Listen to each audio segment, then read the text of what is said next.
विद्यार्थी मित्रांनो सर्वांचं स्वागत आहे वायबीडी अकॅडमिया मराठी एज्युकेशनल यूट्यूब चॅनलवरती. विद्यार्थी मित्रांनो 10वी पास असणाऱ्या महिला आणि पुरुषांसाठी सर्वात चांगली संधी उपलब्ध झालेली आहे. आरबीआय बँकेमध्ये जाहिरात आलेली आहे ऑफिस अटेंडंट या पदासाठी. तर या भरतीमध्ये कोण पात्रता असणार आहे, शैक्षणिक पात्रता, अभ्यासक्रम, पगार, वयोमर्यादा, परीक्षा डिटेल्समध्ये संपूर्ण माहिती सांगणार आहे. अशाच प्रकारच्या माहितीसाठी अजूनही चॅनलला सबस्क्राईब केले नसेल तर सबस्क्राईब करा आणि बेल आयकॉनलाही ऑन करा. आणि विद्यार्थी मित्रांनो आरबीआय ऑफिस अटेंडंटसाठी जो स्पेशल टेलिग्राम ग्रुप बनवलेला आहे त्याची लिंक तुम्हाला डिस्क्रिप्शन मध्ये देतो. तेथे सर्व जाहिरात वगैरे सर्व तुम्हाला तेथे भेटून जाईल. आत्ताच जॉईन करून घ्या. आता याच्यामध्ये सर्व डिटेल्स मध्ये माहिती सांगणार आहे. फक्त व्हिडिओ तुम्ही शेवटपर्यंत बघायचा आहे म्हणजे संपूर्ण माहिती मला तुम्हाला समजावून सांगता येईल. तर या ठिकाणी ही जाहिरात आलेली आहे रिझर्व्ह बँक ऑफ इंडिया म्हणजे आरबीआय मध्ये ही जाहिरात आलेली आहे. आणि कोणतं पद असणार आहे तर ऑफिस अटेंडंट हे पद असणार आहे. आणि एकूण जागा किती असणार आहेत तर 572 याच्यामध्ये जागा असणार आहेत. आता पुढील महत्वाची माहिती येते बघू आपण. एक मिनिट. ऑनलाईन तुम्हाला हा अर्ज करायचा आहे. चरण वगैरे किती आहे, कधीपासून अर्ज करायचे आहे, पात्रता, शैक्षणिक पात्रता सर्वात महत्वाची आहे. याच्यामध्ये नीट समजून घ्या तरच फॉर्म भरा. ठीक आहे. पुढे सांगेल जानेवारी 2026. आता 15 जानेवारी पासून फॉर्म म्हणजे कालपासून फॉर्म चालू झालेले आहेत. तर तुम्ही कधीपर्यंत तर 4 फेब्रुवारी पर्यंत तुम्ही फॉर्म भरू शकता. जवळजवळ तुम्हाला फॉर्म भरण्यासाठी 18 ते 20 दिवस देण्यात आलेले आहे. परीक्षेची तारीख देखील लगेच त्यांनी दिलेली आहे. 28 फेब्रुवारी आणि 1 मार्च या 2 तारखेला तुमचे पेपर होतील. ठीक आहे. आता पुढील या ठिकाणी महत्वाची माहिती येते. जे महत्वाचे पॉइंट आहेत तेच मी तुम्हाला सांगेल. मराठीमध्ये पेपर देता येईल की नाही हे देखील पुढे मी तुम्हाला सांगेल.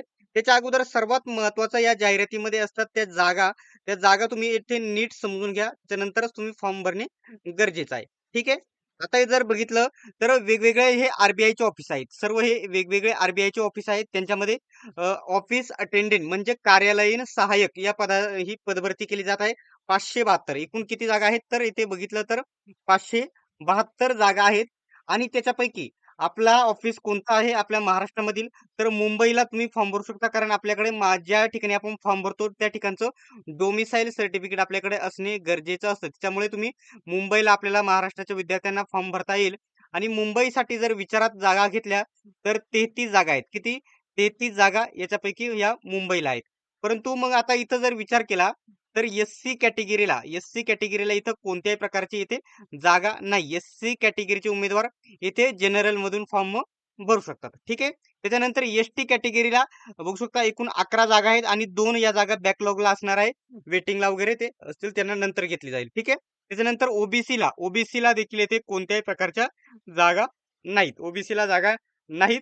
त्याच्यानंतर ईडब्ल्यूएसला आहेत 3 जागा. ईडब्ल्यूएसला 3 जागा आणि जनरल म्हणजे ओपनला 19 जागा आहे. आता ओबीसी उमेदवार आणि एससीचे उमेदवार जे आहेत ना ते ओपन मधून त्यांना फॉर्म भरायचा असेल तर ते ओपन मधून भरू शकतात. ठीक आहे. एसटी मध्ये भरू शकत नाहीत. हा. आता हे ऑफिसनुसार मी सांगितलं फक्त 33 जागा आहेत आपल्या महाराष्ट्राला. तुम्ही या ठिकाणी आता समजा एखादा विद्यार्थी बोलेल की मी इथं चांगल्या जागा आहेत एससीला वगैरे, मी चेन्नईला भरतो. तर तेथील तुम्हाला डोमिसाईल असं तुमच्याकडे असणे गरजेचं आहे. त्याच्यामुळे महाराष्ट्रामध्येच तुम्ही फॉर्म भरू शकता ज्या ठिकाणी आहेत तेथील. आता मुंबई आपल्या महाराष्ट्रात आहे तर तेथील डोमिसाईल तुम्हाला आपल्या महाराष्ट्राचे देणे गरजेचे राहील. ठीक आहे. ते सांगितले. आता महत्वाचे जे पॉइंट आहेत तेच मी तुम्हाला इथे सांगेल. ठीक आहे. बघूयात येथे पुढे महत्वाचे जे पॉइंट आहेत ते बघूयात. तुम्हाला सांगितले अर्ज प्रक्रिया. जास्तीत जास्त कमेंट आल्या तुम्ही फॉर्म भरायचा कसा भरायचा त्याच्यावरती देखील मी व्हिडिओ बनवेल. परंतु जास्तीत जास्त कमेंट्स येणे गरजेचं आहे. ठीक आहे. नेक्स्ट महत्वाची माहिती येते बघूयात. जे महत्वाचे पॉइंट आहेत तेच मी तुम्हाला सांगेल. जास्त वेळ तुमचाही घेणार नाही इथे. ठीक आहे. आता वयाची अट किती असायला पाहिजे हे तुम्ही नीट समजून घ्या. इथे बघू शकता वयाची अट किती 18 ते 25 वर्षापर्यंत जर असेल तर 18 ते 25 वाले विद्यार्थी येथे फॉर्म भरू शकतात. परंतु तुम्ही एससी आणि एसटी कॅटेगरीचे उमेदवार जर असाल तर तुम्ही 5 वर्षाची सूट असते म्हणजे 30 वर्षापर्यंत तुम्ही फॉर्म भरू शकता. ठीक आहे. महिला पुरुष दोघेही फॉर्म भरू शकतात. म्हणजे आणि ओबीसी जर उमेदवार जर असेल तर 3 वर्षाची सूट म्हणजे 28 वर्षापर्यंत फॉर्म भरू शकता. ठीक आहे. जे अपंग वगैरे विद्यार्थी आहे ते जनरलला 13 वर्षाची सूट आणि एससी-एसटीला 15 वर्षाची सूट भेटून जाईल. नाही म्हणजे सॉरी इथे जनरलला जे 10 वर्षाची सूट त्याच्यानंतर ठीक आहे, ओबीसीला 13 वर्षाची सूट आणि एससी-एसटीला 15 वर्षाची सूट अशा प्रकारे आहे. एक सर्व्हिसमॅनला त्यांच्या सर्व्हिसनुसार इथे सूट भेटलेली बघायला भेटेल. आणि इथं बघू शकता, एखाद्या महिलेचा या ठिकाणी घटस्फोट म्हणजे या ठिकाणी डिव्होर्स वगैरे झालेला जर असेल, तर ते ओपन वाले सर्व या ठिकाणी बाकीचे सर्व कॅटेगरी वाले 35 वर्षापर्यंत फॉर्म भरू शकता आणि एससी आणि एसटी कॅटेगरीची महिला जर असेल, तर घटस्फोटित महिला इथे किती 40 वर्षापर्यंत फॉर्म भरू शकतात. ठीक आहे. त्याच्यानंतर candidate having work experience and reserve of India. जर तुम्हाला आधीच रिझर्व्ह बँकेमध्ये काही काम केलं असेल, तर त्यांना देखील 3 वर्षाची इथे सूट भेटेल. ठीक आहे. आता एक महत्त्वाचा पॉइंट घ्या. शैक्षणिक पात्रता जी आहे सर्वात महत्त्वाची याच्यामध्ये आहे. कारण येथेच विद्यार्थी चुकणार आहेत. ठीक आहे. आता एज्युकेशनल क्वालिफिकेशन इथे म्हटलेलं आहे. 1/1/2026 पर्यंत काय पाहिजे? तर तुम्ही 10वी पास पाहिजे. काय पाहिजे? 10वी पास पाहिजे. परंतु हा पॉइंट हा बरोबर पॉइंट आहे. परंतु आर-बी-आय ऑफिस अटेंडंट आणि नाबार्ड ऑफिस अटेंडंट या 2 जाहिराती 3-3, 4-4 वर्षातून एकदा येतात आणि त्यांच्यामध्ये एक सिमिलर गोष्ट असते. जे पदवीधर उमेदवार आहेत म्हणजे 10वी शिक्षण झालं असेल, 12वी शिक्षण झालं असेल, तरच तुम्ही इथे फॉर्म भरू शकता. तुम्ही ग्रॅज्युएशन म्हणजे पदवी कंप्लीट केलेलं असेल, तर तुम्ही फॉर्म भरू शकत नाही. कधीपर्यंत? समजा एखादा विद्यार्थी बोलेल, की मी आता ग्रॅज्युएशन कंप्लीट करत आहे, फायनल इयरला आहे, तर तुम्ही या ठिकाणी फॉर्म भरू शकतात. कधी? 1/1/2026 पर्यंत तुमचं ग्रॅज्युएशन कंप्लीट नसायला हवं. म्हणजे नसलं पाहिजे. ठीक आहे. समजा एखादा विद्यार्थी एफ-वायला आहे, टी-वाय 10वी पास आहे, भरू शकतो. 12वी पास आहे, भरू शकतो. त्याच्यानंतर एफ-वाय म्हणजे फर्स्ट इयरला आहे, भरू शकतो. सेकंड इयरला आहे, भरू शकतो. थर्ड इयरला आहे, तरी देखील भरू शकतो. परंतु तुमचं ग्रॅज्युएशन कधीपासून 1 जानेवारी 2026 पर्यंत पूर्ण असायला म्हणजे पूर्ण नसलं पाहिजे. ठीक आहे. पूर्ण जर असेल 2026 पर्यंत तुम्ही याच्यामध्ये फॉर्म भरू शकत नाही. तुम्ही डायरेक्टली याच्यामध्ये अपात्र असाल. तुम्ही या ठिकाणी तुम्ही बोलाल, की मी फक्त 10वीची आणि 12वीची माहिती टाकेल. परंतु डॉक्युमेंट व्हेरिफिकेशनला समजून येते आणि तुम्हाला लगेच बाहेर त्यावेळेस काढलं जातं. तरी देखील तुम्ही डॉक्युमेंट्स उलटे-पालटे केले, काही केलं, तरी देखील तुम्ही जॉब करून 1-2 वर्षांनी ते माहीतच होतं आणि तेव्हा देखील तुम्हाला त्याच्यातून काढून टाकलं जातं आणि संपूर्ण पेमेंट तुमच्याकडून जो पगार घेतला आहे 1-2 वर्षाचा तो तुमच्याकडून भरून घेतला जातो. त्यासाठी जे ग्रॅज्युएशन उमेदवार आहेत, पदवीधर उमेदवार आहेत, याच्यामध्ये ते फॉर्म भरू नका. तुमचा काही येथे फायदा होणार नाही. ठीक आहे. ही डिटेल्समध्ये माहिती दिली. आता सर्वात महत्त्वाचा पॉइंट इथं तुम्ही इथे निवड पद्धती शेवटला मी तुम्हाला सांगेल. तुमच्या ठिकाणी परीक्षा मराठीमध्ये होणार नाही. तुम्हाला एकतर इंग्लिशमध्ये परीक्षा द्यावी लागेल किंवा हिंदीमध्ये द्यावी लागेल. आता याच्यामध्ये रिझनिंग असणार आहे, म्हणजे बुद्धिमत्ता असणार आहे. 30 प्रश्न 30 गुणांसाठी. 30 प्रश्न 30 गुणांसाठी. त्याच्यानंतर जनरल इंग्लिश म्हणजे इंग्लिश ग्रामर ग्रामर असणार आहे. 30 प्रश्न 30 गुणांसाठी. त्याच्यानंतर जनरल अवेअरनेस याच्यामध्ये सामान्य ज्ञान आणि चालू घडामोडी राहतील. 30 प्रश्न 30 गुणांसाठी. ठीक आहे. त्याच्यानंतर न्यूमेरिकल एबिलिटी म्हणजेच येथे गणित असणार आहे. 30 प्रश्न 30 गुण. अशा प्रकारे तुम्हाला किती प्रश्न असणार आहे?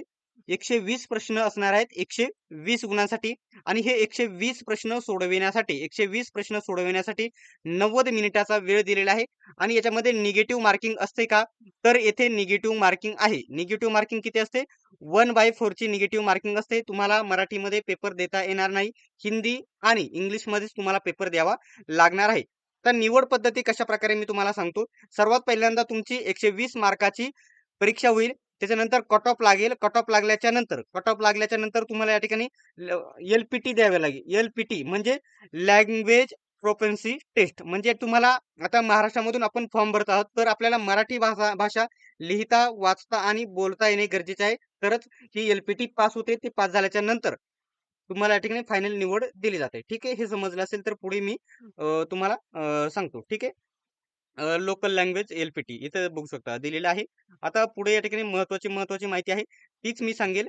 निगेटिव्ह मार्किंगचं वगैरे तुम्हाला आता सर्व सांगितलेलं आहे. आता त्याच्यामध्ये पगार किती भेटतो ना 10वी पासवरती, इथं बघू शकता बेसिक पेमेंट जर त्यांनी विचारात घेतलं इथं, तर बेसिक पेमेंट आहे इथं 24,250. 24,250 हे बेसिक पेमेंट आहे आणि इथे बाकी वेगवेगळे या ठिकाणी एच-आर-ए वगैरे सर्व अलाउन्समेंट आहे. सर्व मिळून ग्रॉस पेमेंट जे आहेत ना, ते आहे इथं 53,550. परंतु तुम्हाला इन हँड सॅलरी किती भेटेल इथं?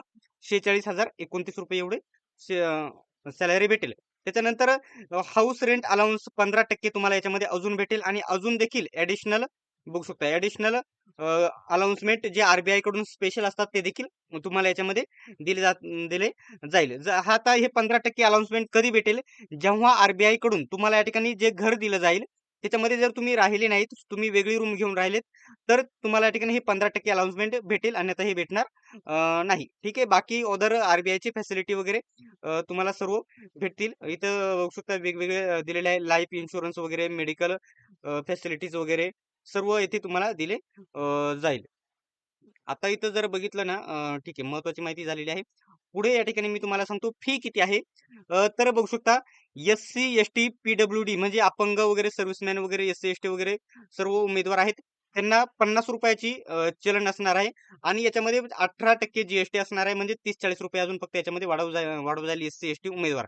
आणि बाकी जनरल, ओ-बी-सी आणि ई-डब्ल्यू-एस जे उमेदवार आहेत, ते या ठिकाणी त्यांना ₹450 चलन राहील आणि त्याच्यामध्ये ₹50-60 अजून जी ॲड होईल.